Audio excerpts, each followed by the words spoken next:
This is the Read to Lead podcast, episode 564, April 2025.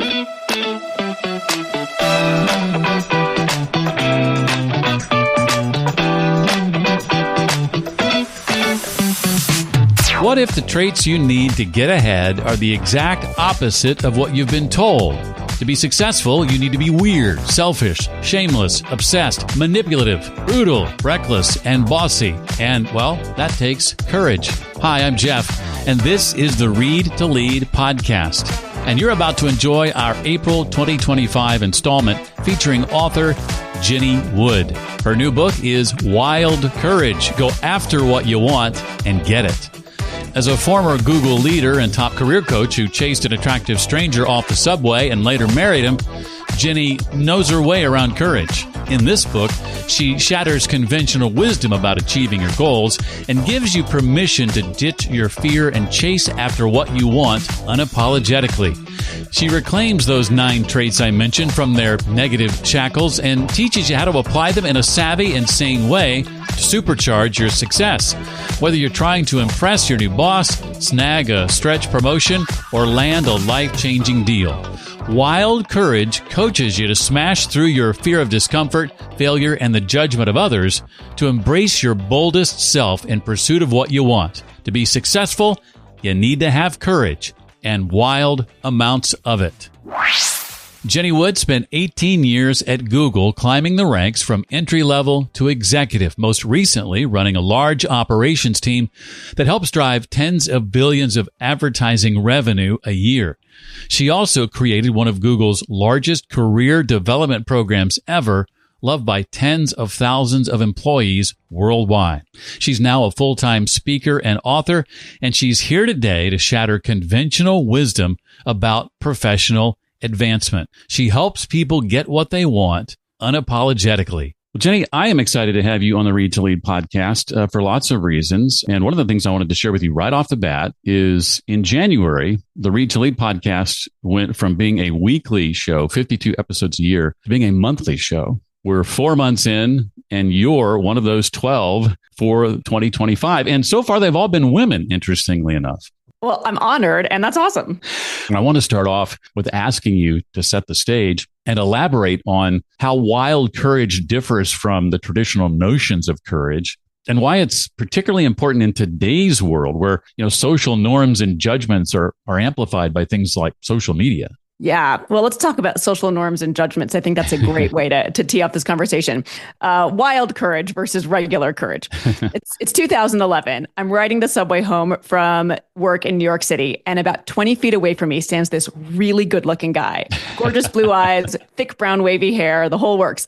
And even though I want to talk to him, Jeff, something holds me back. What if he's married? What if he's a convicted felon? What if 100 people stare at me on this packed train, right? Social norms. So I sit there and I do nothing as life passes me by, right? And the train passes stop after stop after stop. But I'm still so taken by him that I make a deal with the universe. I say, if he gets off at my stop, then maybe I'll try to strike up a conversation with him. And if not, then say la vie. Well, he gets off at the next stop, which is not my stop. And despite the fact that I initially had all these fears, right? Fear of failure. What if he's married? Fear of uncertainty. What if he's a convicted felon? Fear of judgment of others? What if people stare at me? Despite those fears, I feel this wave of wild courage wash over me and practically push me out of my subway seat and off the train. And I chase after him. I tap him on the shoulder and then I say, "Excuse me, I'm sorry to bother you. You're wearing gloves, so I can't tell if you're wearing a wedding ring." This was no joke, my opening line. "But in the event that you're not married, you were on my subway and I thought you were cute. Any chance I could give you my business card?" Well, eventually he said, he pauses for a long time as I think this was a terrible idea. And then he takes the card. We go on a date a week later. 3 years later, we get married, and we've now been married happily for 11 years. So, you talk about uncertainty in the world. You talk about social norms. You talk about fear, right? And I pushed past those fears that day and those I looked those social norms face on and said, I'm going to have wild courage and do it this way. And it created the incredible life that I have. And then, of course, I applied the same wild courage habit at work at Google over 18 years, and it served me really well. So here we are. And now I'm on a mission to spread insane amounts of wild courage to people everywhere. It took me 2 tries to work up to the kind of wild courage you're talking about. Our stories are somewhat similar with regard to how we met our spouses. I saw my wife at an event at a radio station I was working at the time, and had those kind of same sort of feelings about her that you were expressing about your then future husband. Yeah. She's probably married, all these other things. And I did not have the wild courage to do what you did. But as fate would have it, 6 weeks later, I would run into that same stranger again. No way. And that time I didn't let it pass me by. And then this summer we'll have been married 24 years now. So, well, congratulations. And, there's a lot of research that suggests that we regret the moves we don't make much more than the moves we do make, and that maybe don't turn out so well. Because, and for me, of those 3 fears that really, like, the wild courage is based in fear of failure, fear of uncertainty, fear of judgment of others. For me personally, the one that crushes me is fear of uncertainty. So I was willing to take the, sorry, I'm married, Jenny, or, I'm not interested, or you're ugly, or whatever it is that someone might think when you try to talk to them. I was willing to take that for the certainty over the uncertainty of always wondering. And the research suggests it. Yeah. Well, I want to walk through, sort of dip our toe in the water of each of the 9 traits, if we can, starting with weird, where you argue that suppressing, I should say, individuality for conformity hinders success, while owning our quirks accelerates personal and professional growth. How can we identify our unique strengths or weird traits that might be perceived as weaknesses, but are actually assets in our personal and professional lives? Yeah, well, part of this is knowing what I call your 3 power assets, right? These 3 power assets make up your power portfolio. And just like a financial portfolio, you want to have a mix of soft skills and hard skills, or, people skills and business skills. So as a Google exec, I'd have a lot of people come to me and they wouldn't even necessarily know what made them tick or what they liked. And as their manager or their manager's manager or their mentor or sponsor, I couldn't really help them. But, weird to me is the courage to stand out in whatever way that is helpful for you, right? It is about authenticity, because within your so-called weirdness lie your greatest strengths. So hone every ounce of weird, quote unquote, you've got. For example, this one direct report I had, Phil, came to me for a career development conversation. And he said, Jenny, I'm really interested in innovation. And I was like, innovation? I would have never thought of you as an innovator, Phil. Like, you're a great people manager. You're a great stakeholder manager, but an innovator? Not that I was questioning it, but it because you asked this question of what if you don't know if this is a strength of yours, or what if it's not something that you think is what the organization needs? Like, you might think this, how do you lead with your flavor of weird if you don't know if it's the right weird to have, or you feel this pressure to conform, right? Well, we're not an innovation org, but I was like, all right, well, let's get you on a project where you can tap into your innovation skills. So we got him on a product launch. He absolutely crushed it, and he got promoted within 6 months. So that's a perfect example of, even if you don't necessarily know if that's what the organization needs, take 20 minutes to sit down and write out the things you love to do as a kid, the things you love to do in college, the things that you excel at in work, the things that make you happy. Do you sit down and open up a PowerPoint deck and you're more of a design person? Do you sit down and open up a spreadsheet? You're more of a numbers person. Like, even just things as basic and simple as that, identifying what you enjoy doing, what the company needs, and where you think you can leverage your skills can be very, very helpful. And then have a mix of people and business skills. The second trait is one that I identify with. You redefine selfish as the courage to advocate for ourselves, which for you led to promotions and growth. What are some strategies we can use to balance being selfish and advocating for our own needs while maintaining positive relationships and not appearing overly self-centered? Yeah, well, to me, this is about saying yes to the big and no to the small, because I often get the question, well, how can I be, similar to what you're asking, how can I be selfish but still have like a team-focused vibe to me, right? Well, saying yes to the big and no to the small. Let's define big and small in a work context or a leadership context. So big would be raising your hand to lead the 2026 marketing turnaround, right? Because you know that's important to the company, the org, and your career. What's big? Improving customer CSAT or satisfaction by 16% quarter over quarter. That feels big. What's small? Being the 18th person to reply all on the happy birthday, Jeff email. No knock on your birthday, but like maybe I'll give you a fist bump in the kitchen, right? Or in the hall. Or attending every meeting where you neither add value or derive value because it just happens to be on your calendar.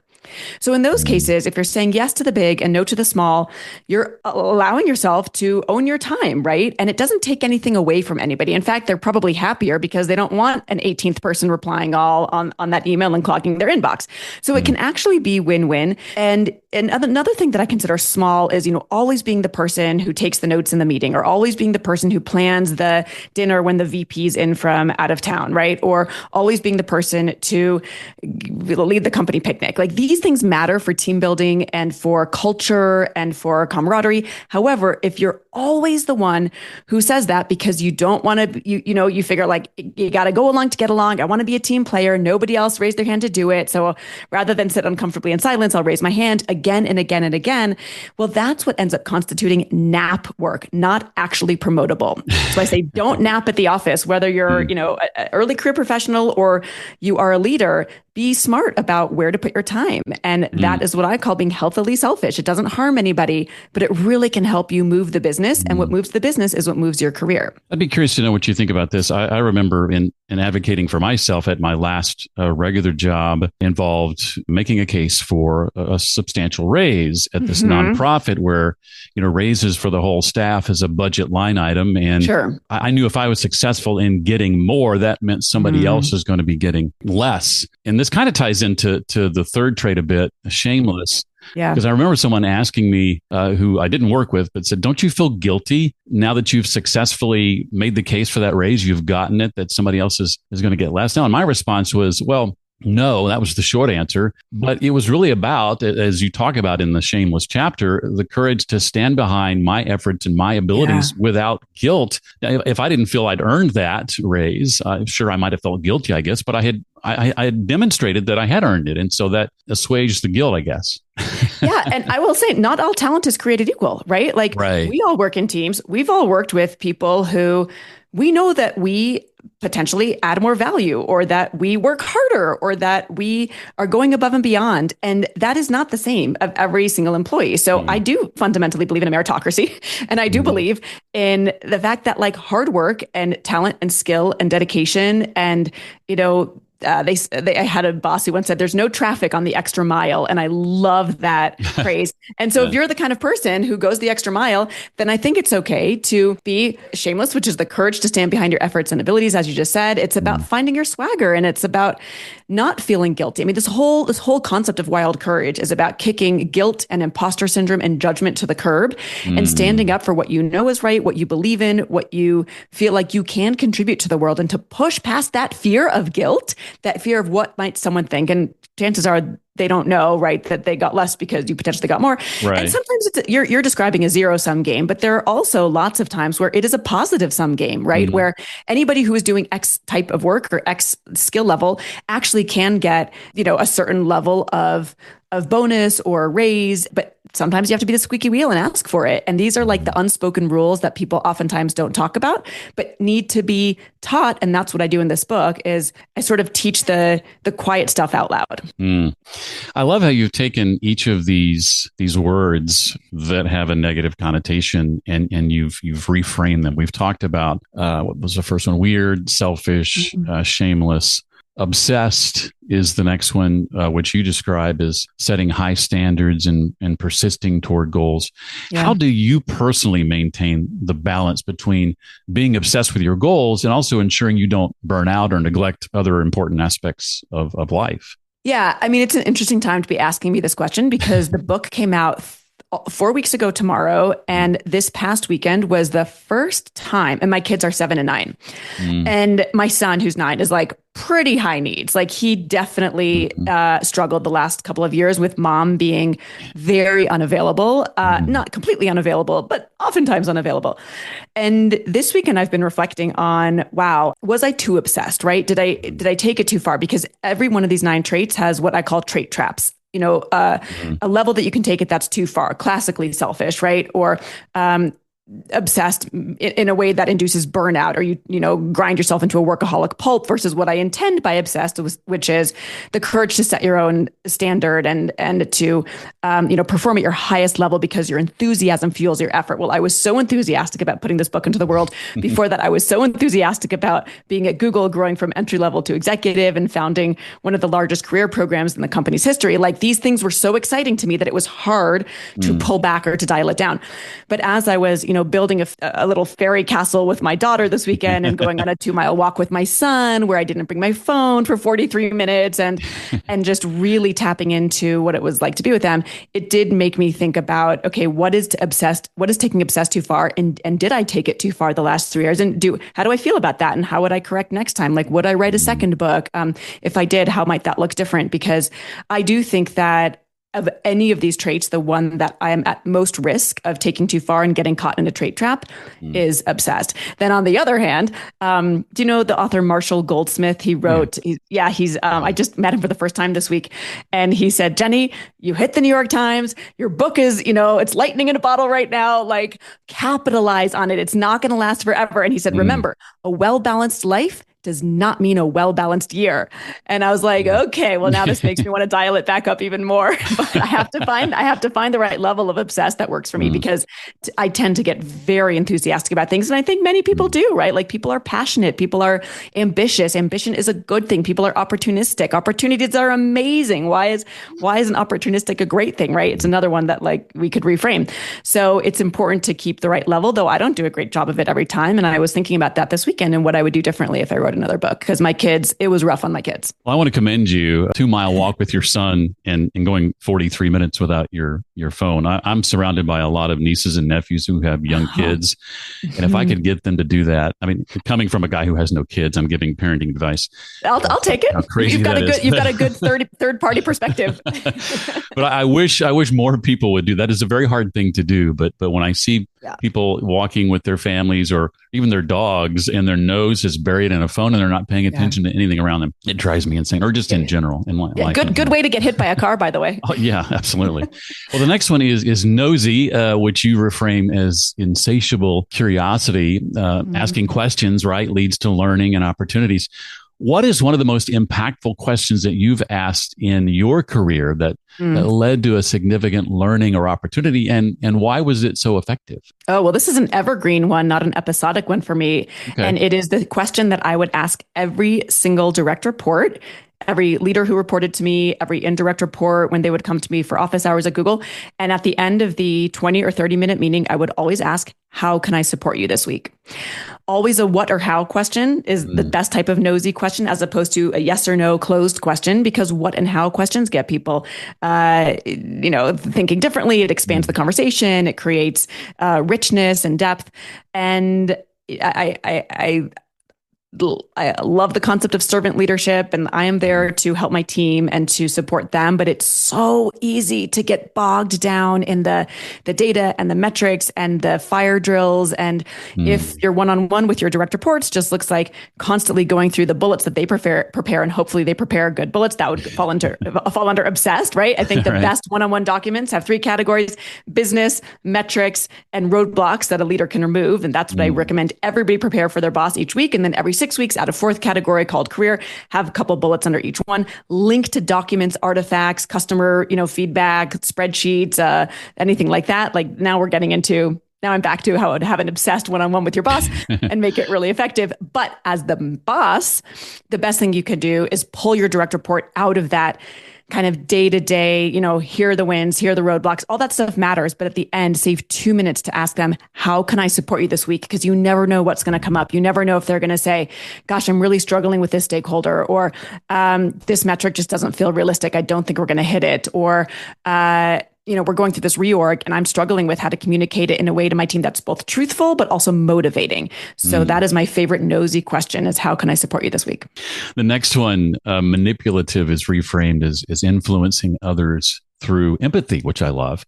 But how can somebody who is naturally introverted or uncomfortable with networking, say, apply the principles of being manipulative in this positive sense to build meaningful professional relationships?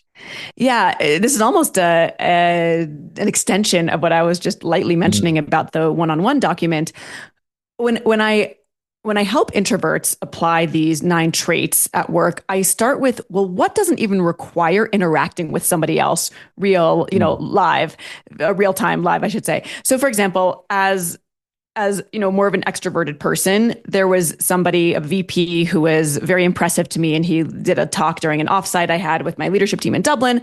And I walked out of the room after he walked out of the room, and I was like, "Hey, Dave, will you be my mentor?" Now, an introvert's probably not going to feel comfortable doing that. But here's what I recommend for an introvert that does not require taking some bold step, like chasing a mentor down the hall or chasing a guy off the subway. Every Monday, send what I call a Monday minifesto, and it's just 4 bullets, 2 things that you're excited about from last week and 2 things that you're working on this week. It sounds so simple. It should not take more than 15 minutes. If it does, you're thinking too hard. Throw a couple of metrics in there. Some examples could be things like, I'm proud of how I did in the customer call last week.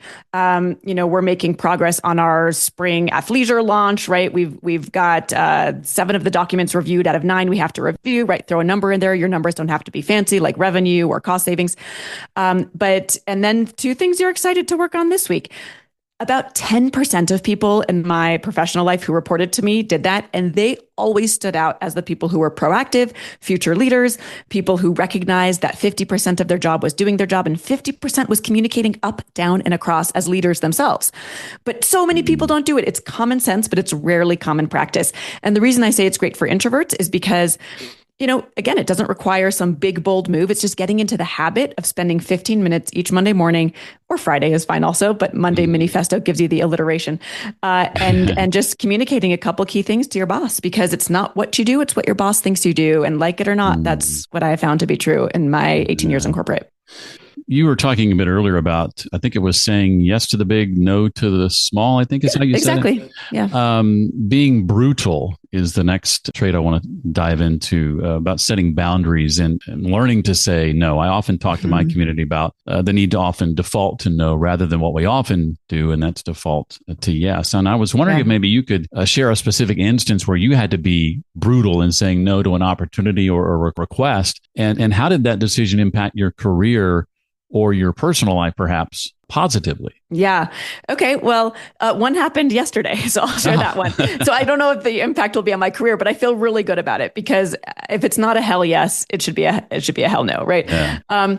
And I'll give one quick personal example from somebody else, but I'll start with this example yesterday. So I got asked to write the foreword of someone's book, and here I am, so flattered, right? Like, ego has a big role in this when we say yes to things. We don't want to disappoint people. We don't want to let people down. Being brutal is a lot about people pleasing. It's the courage to protect your time, energy, and priorities. It's the power of no, because people pleasing pleases no one, and it keeps you small. Brutality is cleaner. It's more effective. It's far kinder. So cut through the bull and spare everyone's time, energy, and attention. That's really what brutal is. So, I was flattered. My ego was tapped when I was asked this weekend to write the foreword for someone's book. Like, are you kidding? I just spent the last 3 years begging people to blurb my book and to promote my book. And here someone's coming to me and asking me to write not just a blurb, but the foreword. And I sent it to my agent, and I was like, Lisa, what do I do in a situation like this? And she's like, unless you have a deep personal connection with this person, like, it's going to take time, and I don't see the benefit. And so I had to be brutal, even though I was so honored to be asked, and the ego was tapped. And I thought, okay, well, that's kind of cool. My name would come up along hers as the author on the book, because that's how forewords work. Right. But I was like, you know what? The juice isn't worth the squeeze. And the ROI, it was a simple ROI exercise. I asked my agent, what is this going to give me? And she's like, it's going to give you nothing. And I said, no, very quickly. I think part of brutal is don't sit on it for 3 weeks, and because then you'll just feel worse about it and stress about it more. I responded within 30 minutes and said no. And it's also far kinder to them, right? Like I said, brutality is cleaner, more effective, and far kinder for her to know and then go ask somebody else. So hard to say what the impact on my career will be from this, but I would imagine it's good. It frees me up to do work that is more important for me right now, which is leveraging, relationships to book more speaking opportunities at Fortune 500 companies or mid-sized companies, and doing workshops and doing consulting with them, which is really my bread and butter. And a business decision I'm making right now is of all the revenue streams that I could be entertaining, right? Like cohort-based courses, asynchronous courses at a lower price point, one-on-one coaching, keynotes, workshops, paid community, licensing my content, newsletter sponsorships. The more I spread myself thin, the less brutal I am about what my number one priority should be that takes up 80% of my time, which in my case is keynote speaking. The less brutal I am, the worse my business is going to be and the less happy I am. So that to me is always the what the barometer should be, which long-term I am confident will serve you well. The quick personal example is a friend of mine was brutal. She called off her wedding 3 days before the wedding date. And again, better to do that and have the awkward conversation with the caterer and the guests and send back their gifts and have 3 days of uncomfortable feelings, right? Fear of failure, fear of uncertainty, fear of judgment of others. All three came into play for Kim when she called off the wedding, but better that than to have an unhappy marriage for 3 months, 3 years, 3 decades, potentially 3 kids later. So that is another personal example of brutal and how it can serve you well. I am so glad that the people who I asked to blurb my book 4 years ago did not know about being brutal, because 9 out of 10 of them said yes. And same with the people who blurbed my book. Although I will say I got some brutal responses from people who I asked to support the book in their newsletter. And it hurts. It hurts when you're the recipient of brutal. But I also respect it. I have to say, I respect it. I'm like, wow, that person really knows how to prioritize their time and their audience. I don't think she would mind me sharing this. Do you know the author Liz Weissman? Not personally, but I know of her. You know who she is. Yeah. Multiplier is my favorite book of hers. But she was the one who said no. And she's been on the show like 4 or 5 times. Yeah. But she was in the process of a deadline and turning in a new manuscript for a new book. And I was disappointed because she was, one of my all-time favorite authors. But I look back on that and I think she did the right thing for Liz. She did the thing that she needed to do. And here's what's cool is you might, I think, again, we get into the state of fear, right? I would imagine if I were in that situation, I would have thought, Liz doesn't like me. Liz doesn't value my work. Liz isn't interested in what I have to say. I always thought I was buddies with her, but turns out that, I'm not. Like now I right. know where we really stand. And here you are saying she's been on the podcast several times. And so again, we kind of like assume that we are the one who, like, at the end of the day, everybody wants to feel valued, right? Especially leaders. Like, we're here to serve others and we want to help add value to people. We want to feel valued ourselves. But then here, all these other things came out of this relationship or continued from this relationship. And it impacts what I call in the book, truths and tales, right? The truth is she said no, she couldn't blurb it. The tale that I would have told myself is she doesn't like me. She thinks I'm stupid. She thinks my book sucks, right? Like all these things. But no, she just had a deadline. And that was the truth, the verifiable fact. And then you still have this, blossoming friendship. So it's actually a good reminder for the people who did tell me no on other things about the book, which felt really harsh to hear. To be clear, she hasn't been invited back to the show since. No, I'm just kidding. You're like, so let's, so I got brutal right back to her, Jenny. No, just kidding. She has been on the show since then. The next one is reckless. You advocate for taking calculated risks. What advice would you give to someone who is paralyzed by the fear of making the wrong decision to help them embrace the reckless mindset and take that first initial step? Yeah, well, this was me for a year plus when I was debating leaving Google. And I said that, obsessed is the trait that I feel like I lead with the most and it's hard for me to pull back on. Reckless is the trait that's actually the hardest for me because I tend to get caught in analysis paralysis.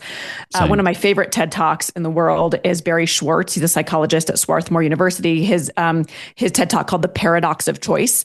Oh, yes. And it basically means like the more choices you have, the less likely you are to make a decision and the less happy you are with that decision. And it's great research. And for me, even just the do I go decision of Google when I was like at the top of my career there and all this amazing team and great business impact and felt like I was kind of flying high. Like, why would I leave at that point? And ultimately I decided to, though it was not without heartbreak, not heartbreak, just heartache of like, is this a foolish decision? Am I being too reckless? Reckless is the courage to take calculated risks. It's to err on the side of action because better to learn from your mistakes than waste time predicting the consequences of every possible outcome. So, if you're on the fence, think fast and fearless and do it. And so I did that. And one of the things that helped me decide to leave was breaking down the 4 types of risk: physical, financial, emotional, and mental. And I rated them all 1 to 5. And as it turned out, you'd think like, oh, it feels so risky to go start your own company or to leave to being an author. Like, what's my dad going to think that I'm leaving to be a starving artist, right? I'm the breadwinner for my family. What if we have to move out of our beautiful home in Boulder by the trails and move to the other side of the tracks, right? and so, fear will really keep you small because it'll keep you safe based on our days on the savannah and just evolutionary psychology where our brains are designed to not take risk. But the world's a little bit bigger now, and the only way to do great things is to take risks, and failure is just data. So once I started calculating like, okay, well, physical risk, it's not very high. Emotional risk, sure, Google feels like a huge part of my identity, but I'm sure that I can have a new identity at some point soon.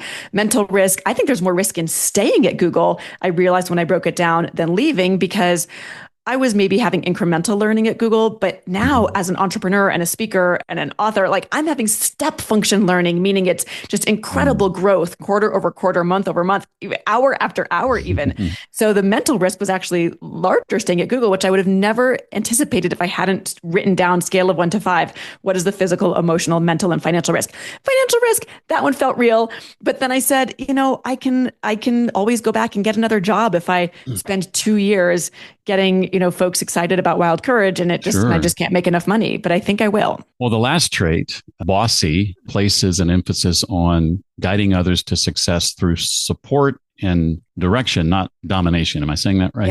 Yeah. How can someone who maybe is not in a formal leadership position apply the principles of being bossy to influence and support maybe their peers or their colleagues effectively? Yeah, absolutely. Well, we can talk about the biggest mistake I made when I started in a senior leadership position at Google, or I'd grown to one. I'd been there about 10 years. Eventually, I was given the responsibility of managing other managers. And man, my imposter syndrome just kicked in big time, Jeff. And we had this big offsite the next day where the leaders who reported to me were coming together with me to develop a strategy to shut down a business unit in one part of the world and build it back up in another. Just a small little task, right? So, and my inclination as a new senior leader was, well, man, I've just got to show them how much I know, and I've got to show them that I deserve to be here. And so I squeezed as much information, the North Star mission statement, the 3 pillars we needed to have for the transition, a leader for each pillar.